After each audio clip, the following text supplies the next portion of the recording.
Welcome to the Utu Na Uzalendo Podcast. My name is Mutemu Akiama, the founder of Mzalendo Odyssey Foundation. In this episode, we feature Gacheke Gachihi. Gacheke Gachihi is a co-founder of Mathare Justice Center. The Mathare Justice Center has inspired the founding of over 50 other justice centers across Kenya. This has led to the emergence of the social justice movement in the country. Listen to the amazing and inspiring story of Gacheke Gachihi. Tune in.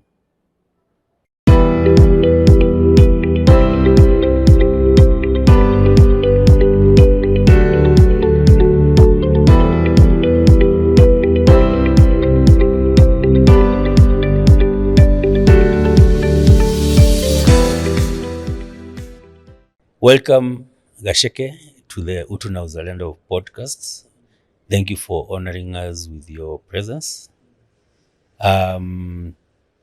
I'd like you to introduce yourself to the people who are going to watch this podcast. Tell us who Gacheke is, your name,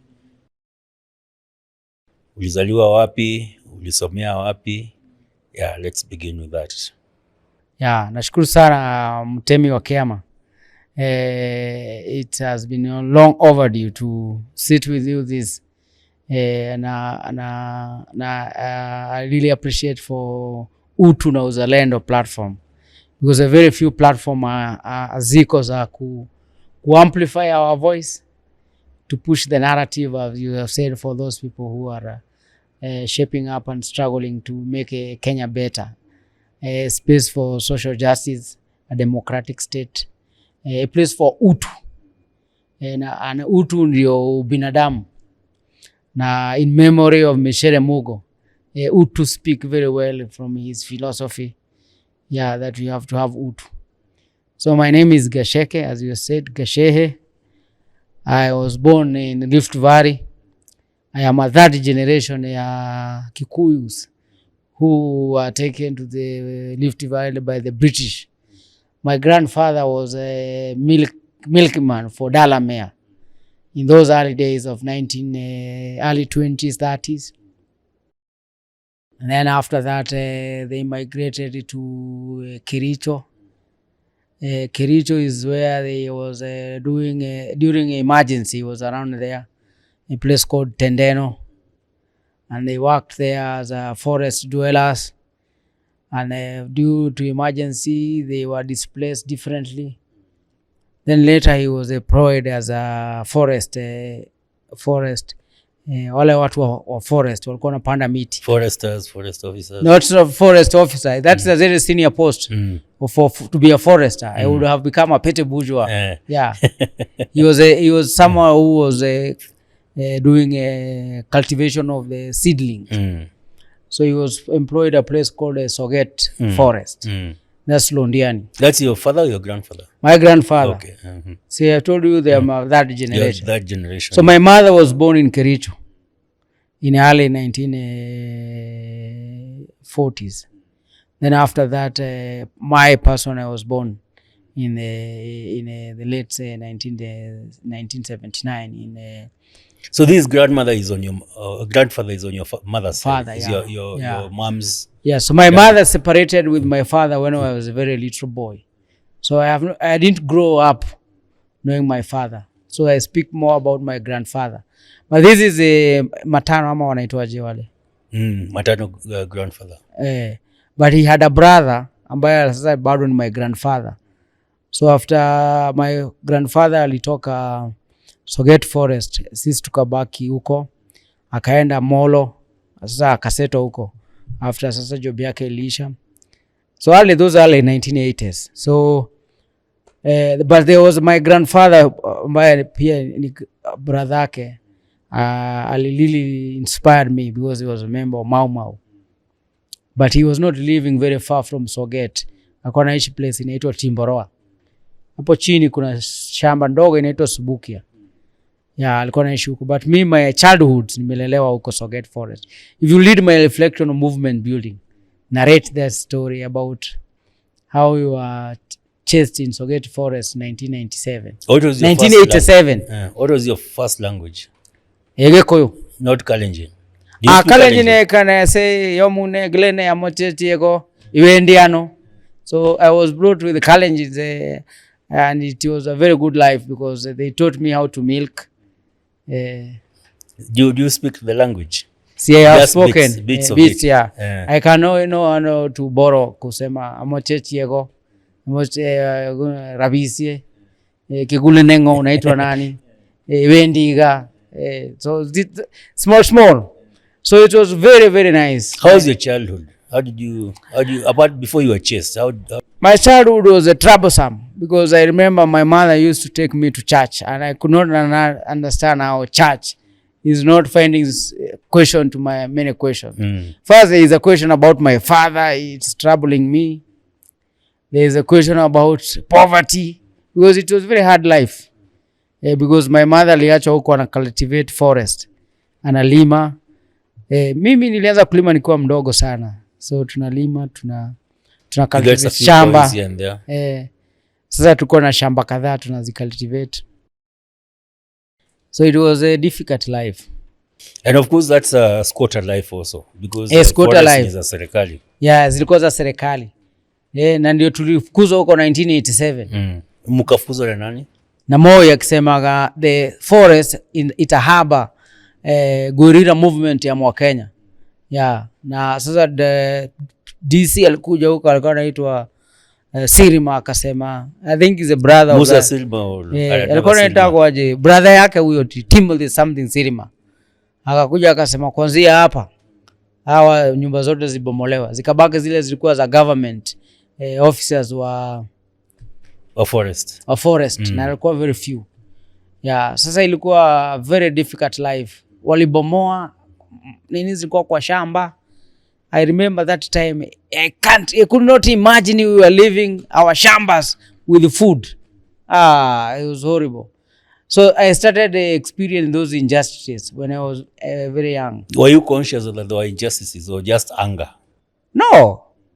You know, in that forest there was available food. Shamba tunalima tuko hadi na granary. Sasa wewe uweze kosa kujua hiyo ni. So vile mteremshwa you had to leave everything. So you had to leave. That's why I tell you my grandfather huyo alikuwa anaitwa Njoroge Machari was Mau. So alikuja kutuchukua because kwake hakukuwa mbali na. So akakuja kutuchukua. Lori haingefika huko pia because kulikuwa na kumenyesha. So later tukaenda my mother akaemployiwa kwa sawmill huko Timboroa. So tulikuwa tunaishi nyumba ya nyasi lakini mzuri huko Soget. Tulikuwa hadi na unajengewa kando hivyo. Sasa ile sawmill tulikuwa naishi in a very small room. Vitu zetu hazingetoshea hapo. Nakumbuka hata watu wengine tulikuwa naishi nao waturukana na nyinyi mko na karai mingi ka 5 hivi. Na ziwezi toshea hadi zingine tunapeana. So it horrible. That was such a steady house. Hata karai hazikuwa zinatosha. Sasa mwezi kuwa na mingi because room ni moja. Niko na difference. Mahali ya kulala, ya kupikia. Yeah, it was horrible. So that exposed me. Sasa my grandfather huyo ndiye alinirudisha shule. Huko Timboroa place. That your grandfather was the brother now to mother's father. So the grandfather I named after. I think he had some mentality of ukoloni kidogo. So he didn't welcome us. But this grandfather, that's why it exposed me about issue ya Mau. So your real grandfather did not welcome you back? Yeah, but he had a lot of love. I think all those people who are chasing the forest, he welcomed them. So tulinakumbuka tukipeleka Tumaini Primary School. Alikuwa anatupeleka watoto kaa 12. So anaulizwa, wote ni wako. Wengine wamefunguzwa Soget Forest, wengine Maraget wapi. That grandfather of mine, he was a real. Alafu sasa mamangu pia akona a lot of anaitwa Wanjiro that I've named, akona a lot of independent courage nini. Akasema mimi siwezi enda huko ati kujengea. So akwenda huko so kaemployiwa kaza. Sasa hapo kwa sawmill. What was your grandfather's name? That Njoroge. Huyo aliwa taking. Si Njoroge Macharia. Umemzaa? Sasa sijamzaa kwa sababu you know Kikuyu tradition naming bado. I don't have I have only 2 kids so so unge name you have to name so it's so bado but sasa hizo culture bado ziko na it's internal challenges. But there's my younger brother named after him. Yeah. When you're being evicted the first time, 1987, how old were you? That time I was barely 10 years. Yeah. You're in primary school? Yeah, I was in primary school. I remember I was in a school nilikuwa standard 3 ama 2 because singeweza kufathom vitu vizuri because but I could see tunakuwa evicted. Yeah. And once you were evicted, you stayed for some time without going to school. Then your grandfather took us, and it was horrible. It was horrible because I could feel. What do you mean by horrible? Like, are you traumatizing? Because we were disrupted from school. My mother herself, she could not take us back to school. She's working in a sawmill. So just she could not afford to take you back. So, and my grandfather is very old because I remember one day we went. He could not able to come, so we went back home. Then we waited for other weeks to come and akomzee sasa anatupeleka shule. Headmaster anamuuliza, kwani ulileta wengine leo? Umeleta wengine. Na sasa my grandfather also, because of his mau patriotism, anaambia headmaster na Kikuyu, dhukuru ishi yetu hizo tuwakileta mau. Sasa me I can bring anybody. We are the ones who built this school. We are the one who built this school. But he was very interested. He would buy one geometry for everyone to be shared by everybody. And it really inspired me. But also we had gone him one time with him, Nyagachu. Sijui unajua Nyagachu? I've heard about it. Nyagachu na huko Kericho. Na tumetembea kwa hiyo Tindred Forest. Yana na mbuzi. Tunatembea na yeye na mbuzi. Anaenda kuuza huko, kulikuwa na relatives zake huko. So alinipatia a lot of encouragement. So in my reflection about this, I have written about how he... What's your book? Or is it a book or a... No, it's a reflection about movement building. Or is it, which book is it in?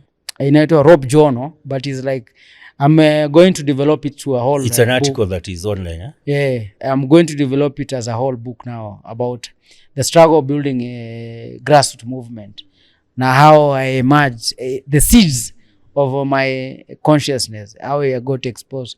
This neo-colonial poverty, that's hopelessness in the school. Then after that, you see that was what birthed me, because after that kulikuwa na post-election violence. So umesema hiyo ni your first experience of eviction. Yeah. How many times have you experienced displacement? So actually that's ni forest dwelling tumefukuzwa. You start a new life well. Sasa 1987 I go back to school, to my primary school. Standard 4, 5. We were a very difficult life that I really hate even today. Tulikuwa na kata pareto kwa hizo farm, wanatupimia na kilo saa zingine. Na those farmers saa zingine wako na colonial mentality. Wanaweza kupimia waseme leo umepata kilo 17, tunakata ya maji 5. So those are 5 shillings gone. Yeah. So that new colonial... That you worked extremely hard for. And I have my 2 sisters and myself. And we are going to supplement miga income ya my mother huko sawmill. Ilikuwa Mathare timber and something. Mko wangapi? Sasa tuko 4, myself and my another late sister, another 2 who are still one in here in Nairobi. Sisters. Yeah. My younger brother bado sasa kwa born. So it was a difficult life. Sasa hizo pareto saa zingine unabai.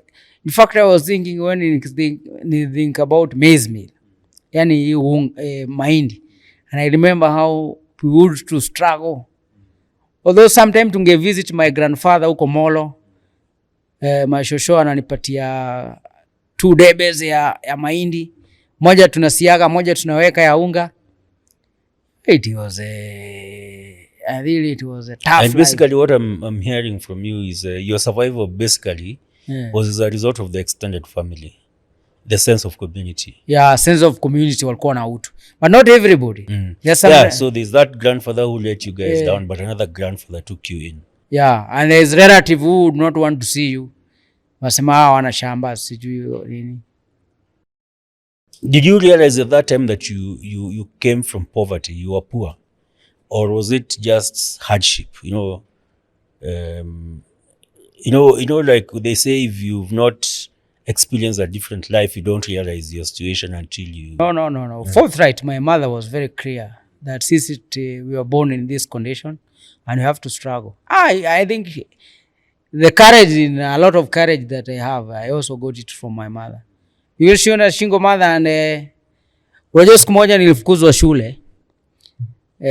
Mamangu akaenda na nilisikia Meshere Mungu ameandika kwa ile ati alikuwa mother and father.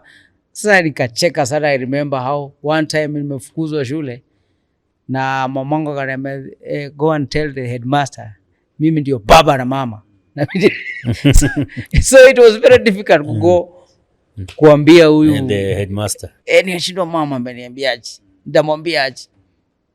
So you see alikuwa prepare already mapema ya kwamba we are in this condition, in a struggle. Now also we used to do shamba system ya kulima, tunalima tunavuna nini. So from early on you also contributed to the family income. Yeah, you know, you go how many kilometers every day. You go and come back home. Maybe you come with potatoes. Next day you come with maize. The other day you come with anything that you can eat. That you can eat. And we were living in a communal life. Tumejenga hapa, watu wengine wamejenga pale. Watu wana struggle, watu wanaombana unga, chumbi. The life of forest dweller that time. The forest dwellers, were they just Kikuyus? They were not Kikuyus. Sasa hapo kuna all communities they were living there. You know, these are relatives na wala watu walikuwa wameandikwa na forest. Walikuwa wanafanya, wanalimia miti, wana facilitate seeds, things like that. That's why I tell you that my interaction did not start. It started the interaction with the Turkana, interaction with the Kalenjins, interaction with the Kisis, the neighborhood. The forest was made of every community, but majority maybe were Kikuyu. But you could school we went awezi at kulikuwa na kila mtu. Yeah, nilikuwa na rafiki yangu anaitwa Raboso, mwingine anaitwa Flani, and different names. I go to visit them.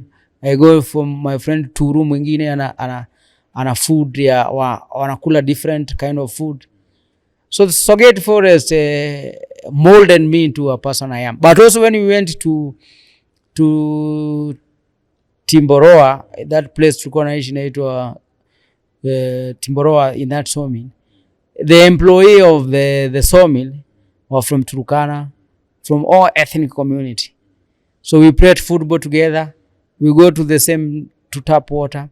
So the only place sasa tungeenda kwa shule hiyo Tumaini iko ndani ya hiyo shamba inaitwa Subukia, hiyo Tumaini Primary. The majority wa Kikuyus. But also there are other communities that were coming there, that studying that school. So my consciousness it evolved from it was molded slowly by slowly by those so even kusikia watu wa Rogoro tulikuwa nasikia ni watu wa Kiambu wapi, na when they came they visiting, they didn't sleep, they went the same day. I didn't know what I can't imagine so you had relatives from Central? No, they would come. We didn't have relative because my grandfather, I tell you, he was. But other Kikuyu, they had people from Murang'a, from Nyeri, so they would come. But because they said they were coming from settled land, so just imagine that. I don't know whether it's still there. And you know, you are coming to visit your Kikuyu relative, but they will not sleep there because they come with ndoma, with something, and then they will say they are not watalala huko. I think there is a distinction that was very strong between Kikuyu in diaspora and Kikuyu that's now. I don't know whether it is no, I know it because I grew up. Part of my growing up was in Murang'a. Yeah. And a lot of the people who came later on, I'm surprised. I thought initially you are the people who are settled post-independence by Jomo Kenyatta. So you tell me you guys were there way before. Yeah. But the people who were settled post-independence by Jomo Kenyatta when he was consolidating land in Central were mostly from Murang'a and Kiambu, around a certain area. And some were taken to Mpeketoni at the coast, and then there were the ones who were brought in Rift Valley, and especially burnt forest. Nyakenywa farm. Yeah, and a burnt forest was not very far from Timbaroa, because when ethnic clashes now started in 1990, the first people to be expelled was from burnt forest. I'm sure there is a school called Rokoine there. Yeah, because this kids came all the way to Tumaini, wakaletwa kwa shule, sema wamechomewa huko. Little did we know in 1991 now it will start affecting that area. So you are evicted in 87. That's forest now eviction. Then others were evicted now around the tribal clashes, the post-election violence of 1990. 90. That was the election. It started in 1990. Just before the election of 92. 92, but us had started in 90 because when the election of 92 happened, where I was? It was in Molo.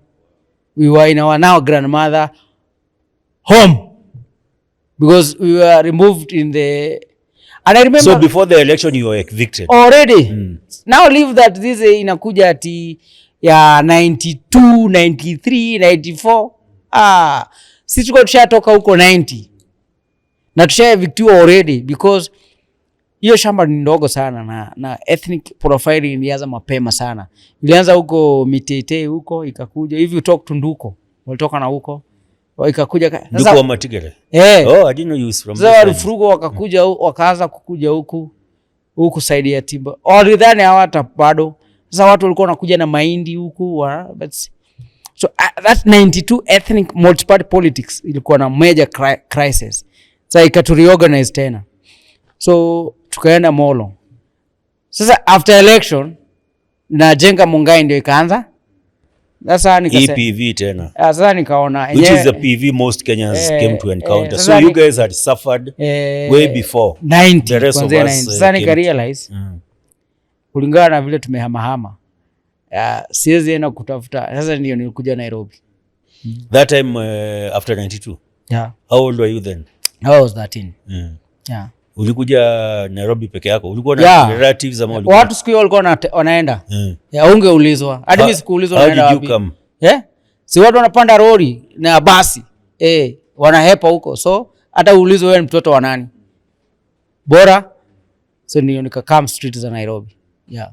I remember after the PV the displacement of 2007 when I was getting into the space of, I was just a typical Kenyan until that time. That's when I started engaging with politics. Na tulienda camps, refugee camps, IDP camps in Rift Valley. But there was one very unique camp because the people who were in that camp were displaced by the PV at 2007. All walikuwa refugees of all communities, not Kikuyus. They walikuwa mpaka Turkana, as you said, Luyas, Luos. And I think those are the ones you're talking about. Kuna hapo Subukia. Kuna IDP camp ilikuwa hapo. Before ya 1990. Ya kitambo. Na bado watu walikuwa naishi kwa nyumba za makaratasi na nini. Is that those are the people you're talking about. So that time 1992 after election. Sasa hapo Nyamakema nikapatana na street kid wanauza. Hata napitaga hapo Nyamakema nakumbuka sana. Na sionagi siku hizi everybody has been. Sasa walikuwa wanaokota mawaru huko na nyanya wanauza hapo. Sasa mimi niko na kagunia nimebeba vitu zangu. Niko na sandak ziko ni za red. Nikawaambia ni aje Memorial, mimi nimetoka Molo. Na huko tumefurushwa. Walikuwa very sympathetic. Kaniambia ni they didn't take advantage of you. They didn't take advantage. They were so great. That time utu na values bado zilikuwa. Wakaniambia kuja. Tukaenda pale, unajua kamba bus pale ilikuwa. Wakanipatia kitabu. Wakaniambia utaombaomba kidogo hapa na pia tunakaa hapa. na wakani introduce kwa Masai mwingine pia walikuwa wanapikia usiku. Unajua they were responsible, walikuwa wanauza pale nini. Sasa wakaniambia in meantime utakuwa una duru kidogo, lakini waambie umefukuzwa huko. Pia walitumia hiyo pia kusema naona mwana huyo aigateto kwa Moro agikoitwa marahoro keke. So tuna fundraise na wagawia kidogo. So you're the using your story now, your PV story and eviction for money also. Na pia kuna sympathy kidogo. So they gave you a book, though that sharp. Yeah, I think you use this situation to fundraise. Yeah, so we would fundraise kidogo, but it didn't take long before ni run how the streets za Nairobi. Ulikuwa unalala wapi sasa hiyo? Si hapo unajua Akamba bus pale ilikuwa. Sikuwa kuna mosque ya nini hapo. Kulikuwa na vioska hapo nzuri sana. Sasa tulikuwa nalala hapo. Alafu sasa jioni hapo tunaenda tunapewa chakula ya jioni. Na Savanis bookshop. In fact I go there every day. Na I think I tell this guy how they used to give us biscuit every Thursday. Tulikuwa nakuja hapo watchman anatupatia. That was a special day. Thursday.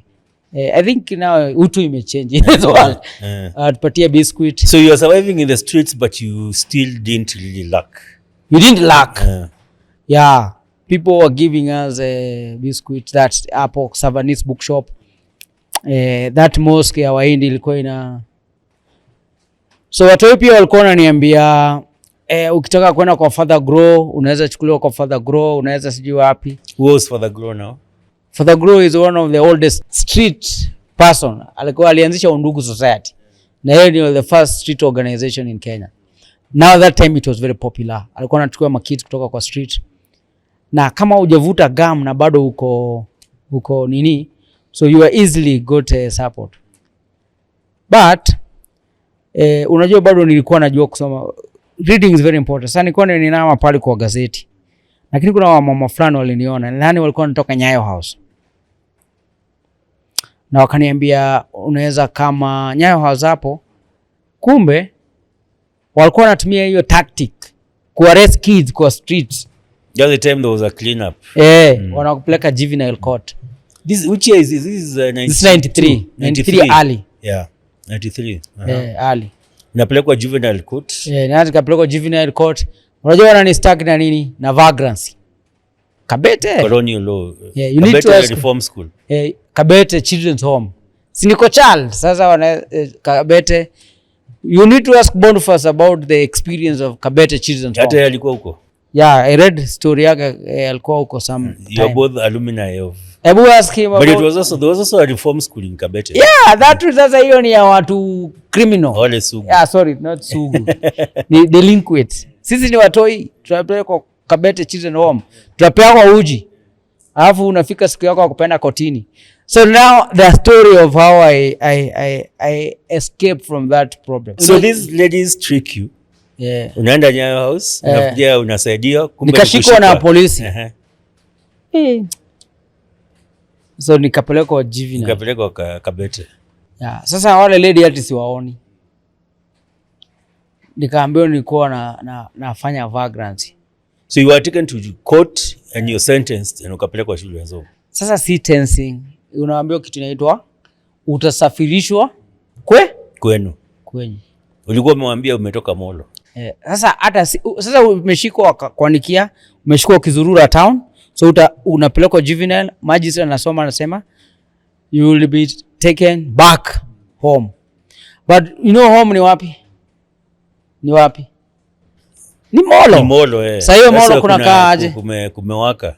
Hadi Jesse Jackson na watu wamekuja huko, watu wameuliwa. Burnt forest kumechomwa. Sasa there is a lot of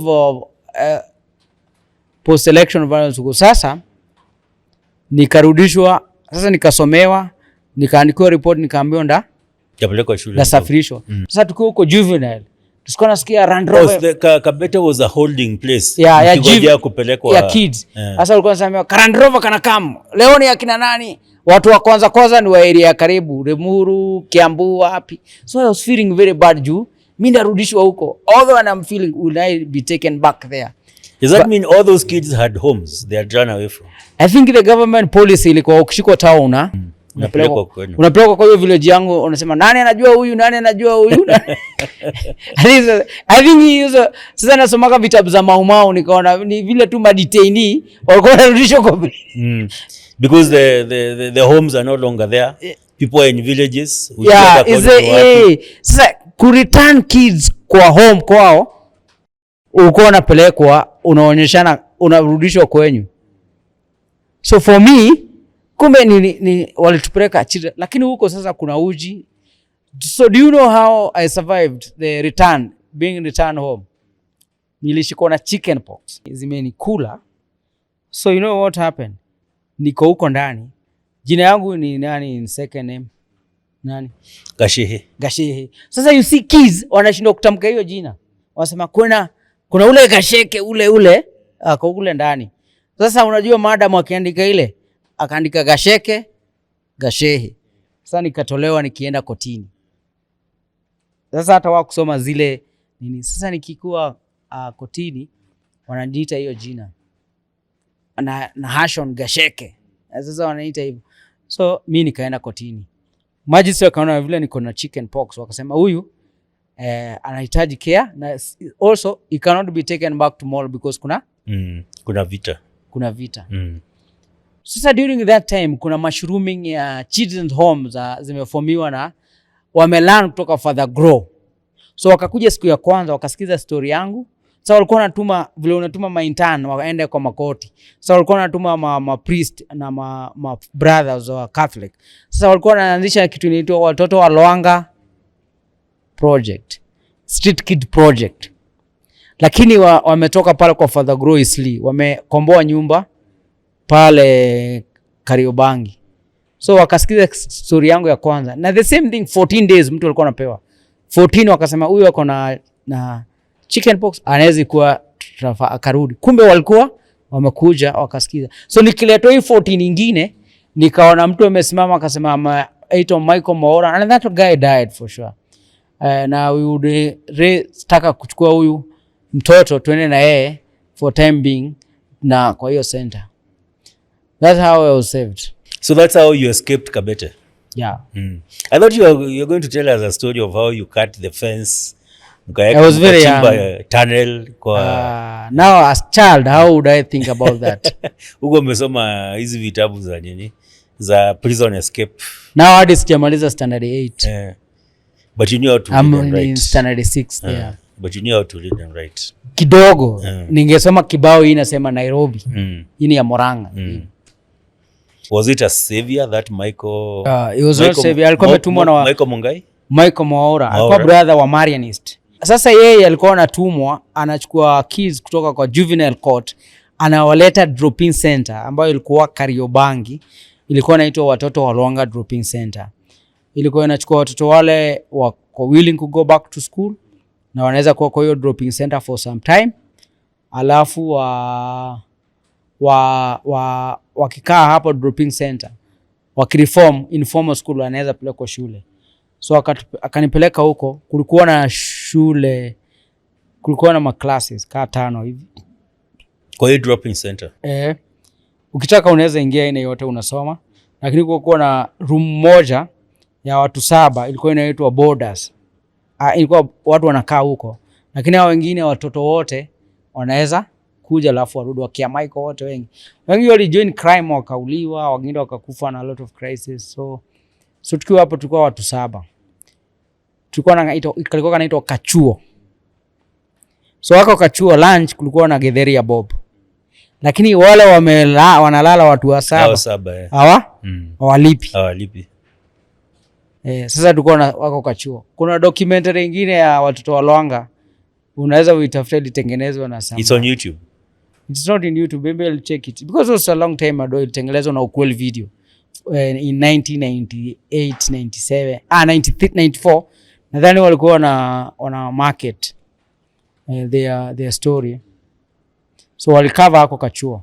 Na tuko hapo kaa tuna dance. So umekaa hapo for how long in that school? Sasa kwa kachuo sasa nimetoka It was a holding space. Na lakini nilihepa bado because sikuwa nimezoea maisha ya kuwa. Unajua town imekufundisha good life, una pesa pia. Sasa nikapotea. Sasa ushachanuka. Sasa nikarudi town tena. I came back to the city, town. Because walikuwa nataka kutupeleka Western tena, sijui wapi.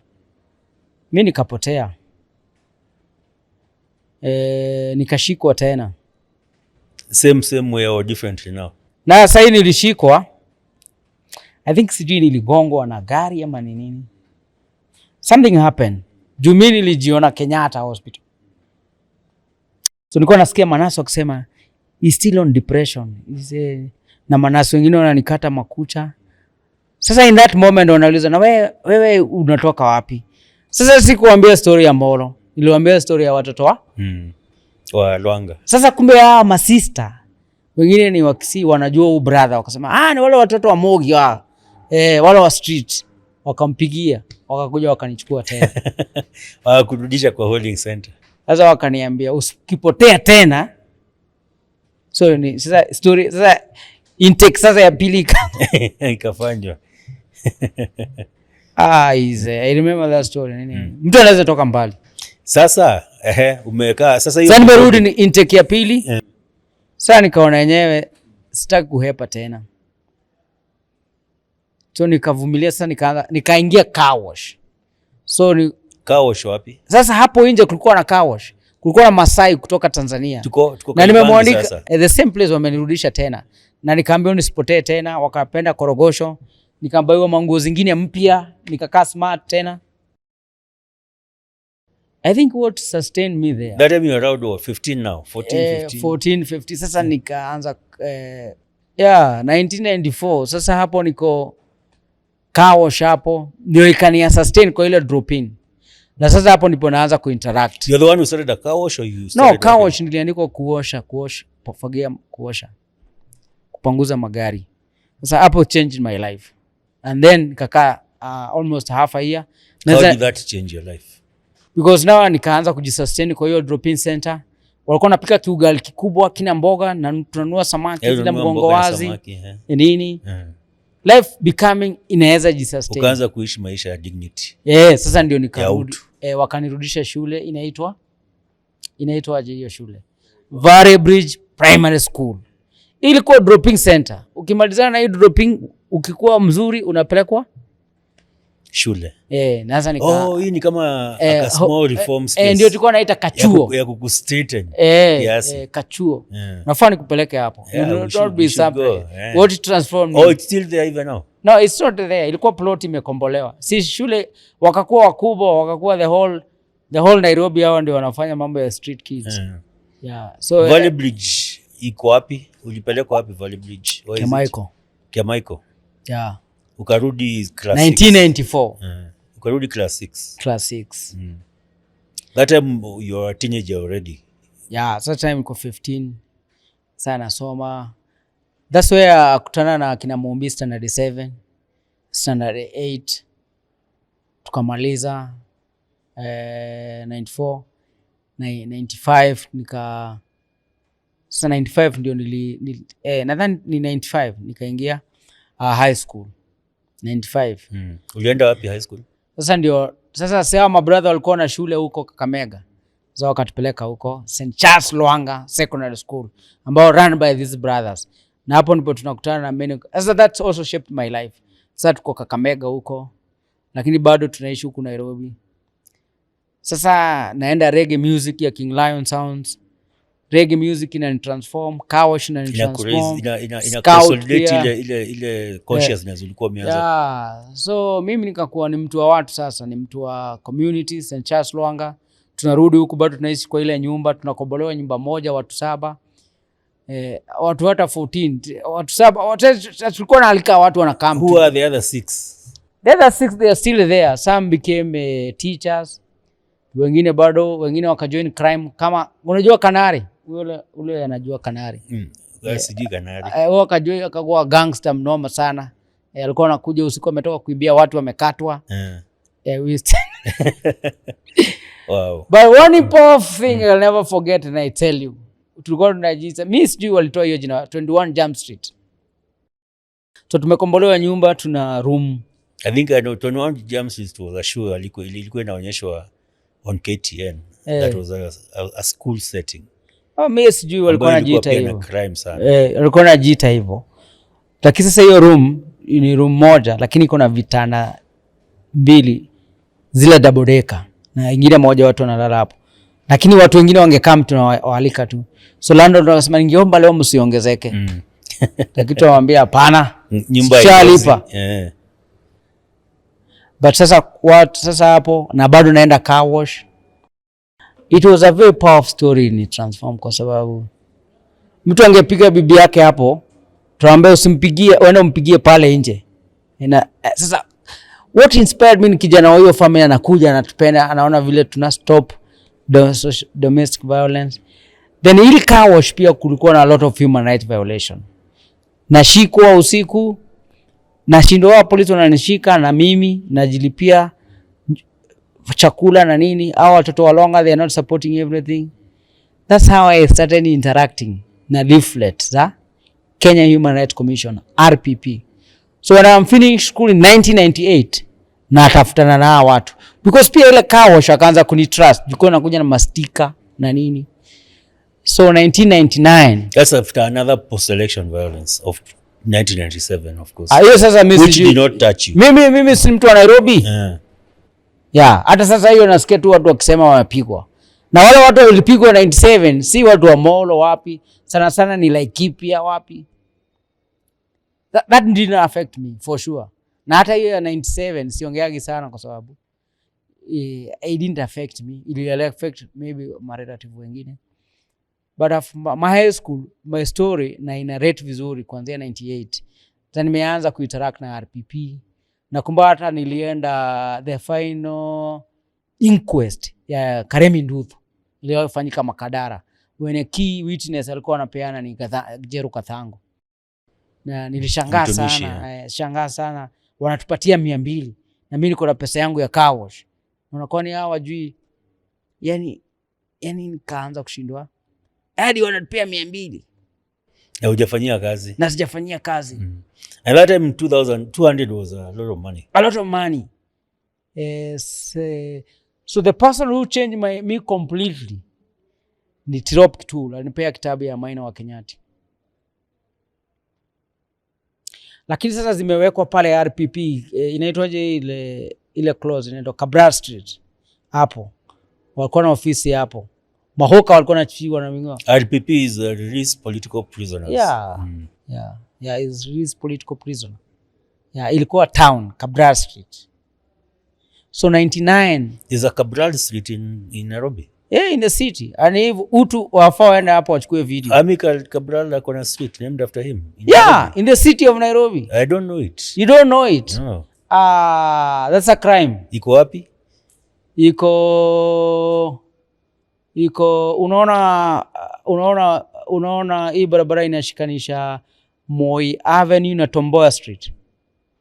Odeon kuna ka street hapo kanashikanisha Moi Avenue na hapo kuna Universal College, kuna exhibitions, kuna Equity Bank on the left. Cabral Street iko there. That is Cabral Street. Even I took my son, you see Cabral, his name has a street in the city. Wow. So inspiring. And that's the birth social movement. RPP was there. Were they part of naming it or they chose to have their office? I don't know why they chose that. Maybe building maybe that time it was cheap and landlord aliwalao because during Moi time. Now this office start from 94. Maybe we need to inquire 94, 95, 96, 97 because when I interact now zaidi ni 98, 99. And that's changed me because bado niko pale Huruma car wash na ni car wash sasa ya jadi. Sasa niko na kamia 4-5 hapo. Nikipata ushakuwa status quo. Niko na status quo. Sasa hadi siichwi chura. Unajua sasa kuna majina tuko naita. Siko naitwa Cairo, unajua? Ukipewa kazi ya kupanguza gari, uko naitwa Cairo. Sasa unajua wewe huwezi shika customer, hauna ID. Na that was the first car wash na nyingine ya South B. Hiyo ilikuwa major. Wacha hizi sasa zimetokea hizi. Sasa hapo gari zote zilikuwa zinakuja kuoshewa hapo. Karibangi market, Madonga wanakuja. wanaweka gari hapo, mtu anatoka hapo anaenda kukula nyama Kariobangi market ama Kiamaiko. Na Kiamaiko was only goat market, watu walikuwa wanaenda kula huko. Hadi former ambassador wa US Hempston alikuwa anakula Kiamaiko. So you see how it was popular. Hadi akina Kamaro wapi. Na hiyo ndio siku wizi ya grab sa. Unajua hiyo wizi? Ku grab sa, mavuli, God Papa, iko very popular Kiamaiko. I don't want musician akaimba, I'll never go back to Kiamaiko because that's where his God Papa disappeared. And it was sasa mimi nimeanza kuinteract na underworld ya Nairobi. Watu wanaibiwa. Do you know where they are coming to hide these things? Kachuo. Pali sasa because it's a because Kachuo kana welcome everybody. Mtu wa gamu, mtu amepigwa panga ametoka kuiba. Everyone. Mtu ametoka Rift Valley ako homeless. Na Kachuo unafaa ukule na pesa ngapi? Bob ile githeri. Lakini pia kuna place ya kuoga. Yani rehabilitation ilikuwa kuna place. So the githeri was also available to outsiders. Yes, ndio inaitwa Kachuo. Bora tu kuja na bora si eti unakaa hapo nje unaweza cheza draft. Mnaweza mwalimu mwingine anakaa weka kiama apendi kufundisha, anaweza peleka watu kiwanja wacheze. Bora any activity kwa hiyo Kachuo inakuentertain. Siku zile utaboeka, utafeel unaweza ingia kwa darasa.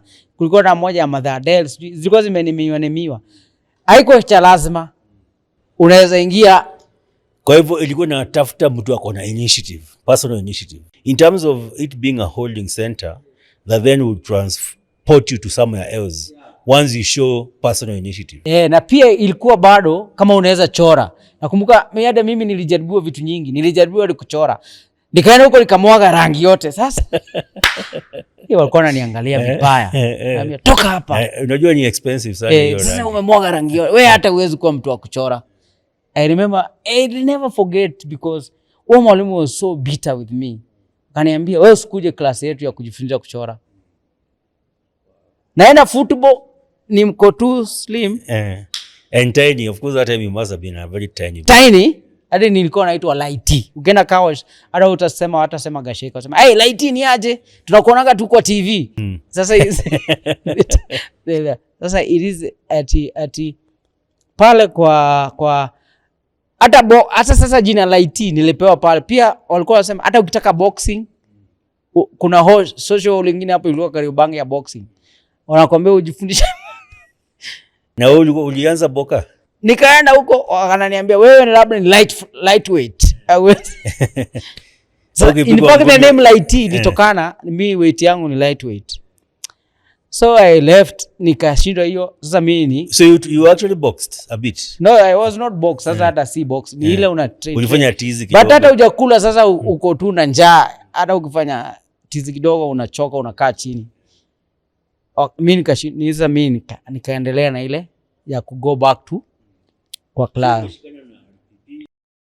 Lakini RPP nimeshikana nayo later, nimezoea, niko standard 7. Umesurvive Nairobi sasa umekuwa mwenyeji. Standard 7 Mathare Bridge, standard 8 nimemaliza. Umeenda high school. Jaramogi wakufa 1994. Alikufa Januari. Mwalimu wetu amekuja wa history wa GST anauliza do you know Simba amefunga macho? Hakuna mtu anajibu hiyo swali. Mimi ndio nasema ni nani? Mimi nasema Jaramogi Odinga. So nilikuwa conscious. Mwalimu anasema that's great lakini 94 na you're saying this story 94 which was a major impact to my mind. Sasa instead Jaramogi aletwe Uhuru Park on Saturday, wakasema ataletwa Thursday. Sasa unajua huwezi hepa shule. Bado mimi nilikuwa na hepa shule na rafiki yangu, tunaenda kuona safari rally zikianza. Juu sasa tuko huko KCC na Moi.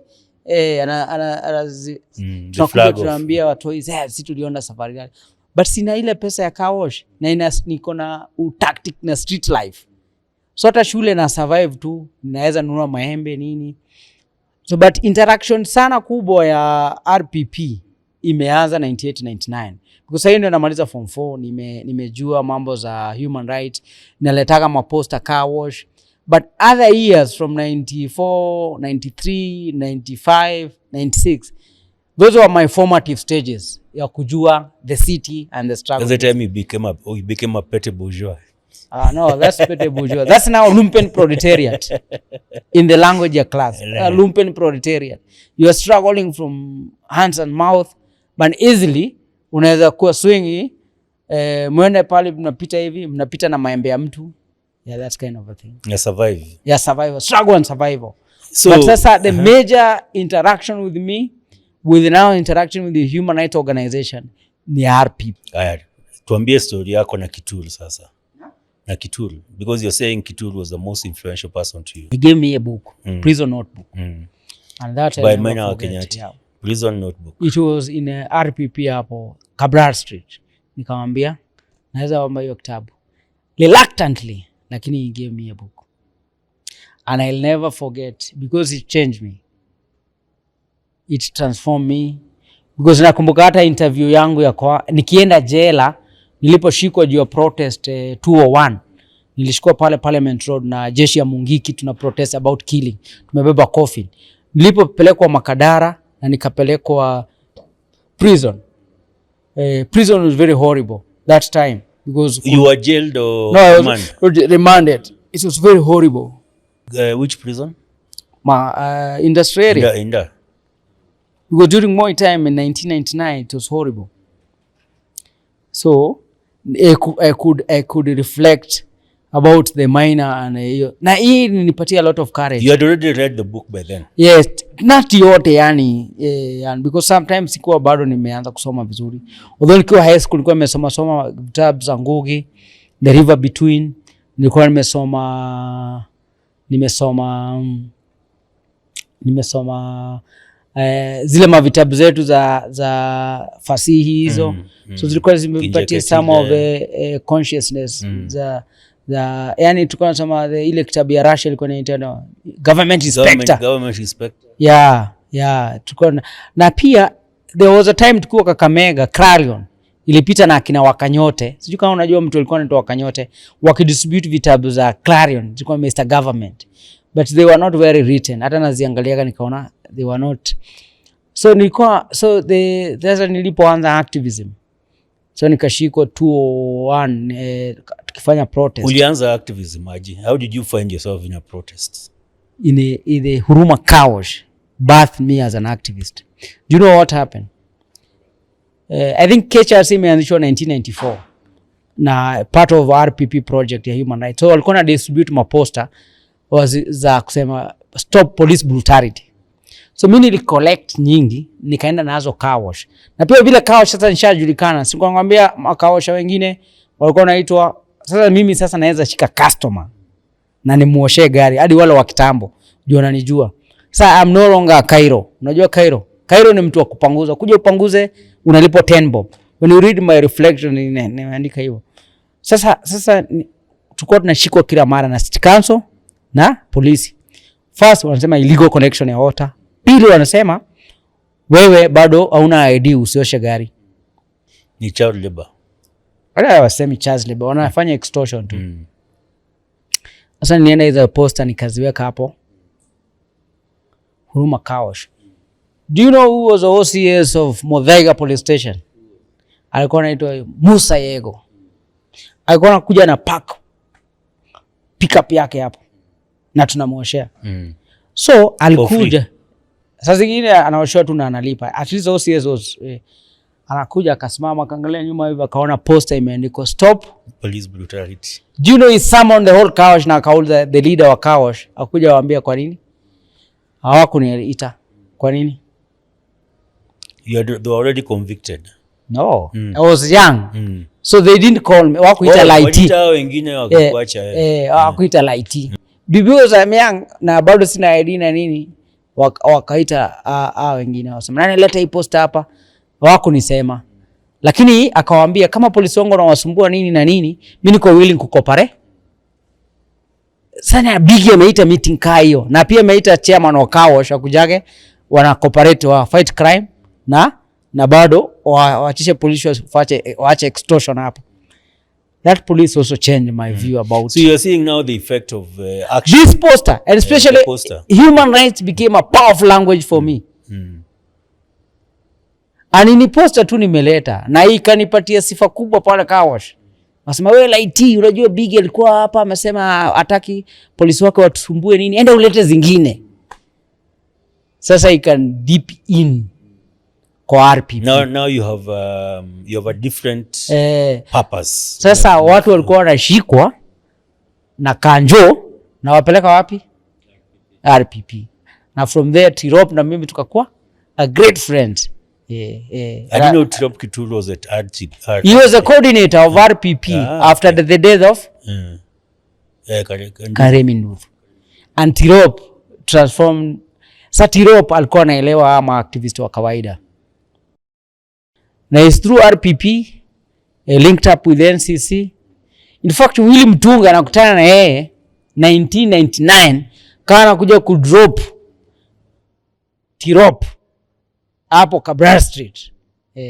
Wakawa wametoka, you never look for Willy. Walikuwa wametoka, you'll never forget. British BAT. Siku hiyo ilikuwa imekritisiziwa sana. Imepea ma awards. Sijui ilikuwa imepea Human Rights Organization magani. Na they had come from that meeting.